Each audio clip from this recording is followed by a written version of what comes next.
Programang ito ay rated SPG, striktong patnubay at gabay ng magulang ang kailangan. Pagbibigyan nga ni Marcelo ang hihilingin ni Tanggol na tulungan siyang maitakas ang kanyang mga kaibigan sa kulungan. Malaking tulong kasi ito para mas lalo silang dumami at lumakas ang kanilang puwersa. Tutulungan ni Makasantos na makatakas sa mga kaibigan ni Tanggol dahil ayaw niyang pigain ito ng chip ng koreksyonal. Kapag mapaamin kasi sila Enteng na may alam sila sa kalakaran sa loob, ay mabibisto na sangkot dito si Makasantos. Kaya mas gugustuhin na lang ni Makasantos na makatakas sa mga tropa ni Tanggol. Muling magiging solid at malakas ang grupo ni Tanggol dahil makakasama nila ang grupo ni Supremo.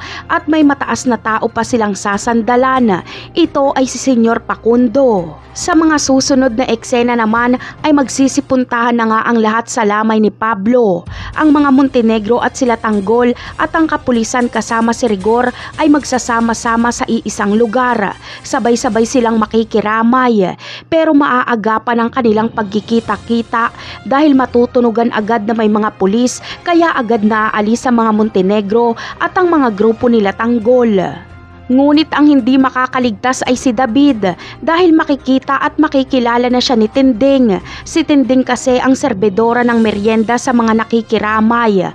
Kaya ituturo sa kanya ni Catherine si Jesus na manliligaw niya daw umano. Pero ikakagulat ni Tinding dahil si David ang kanyang makikita.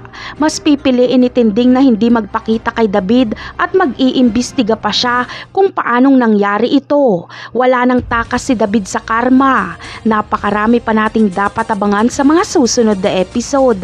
Paalam!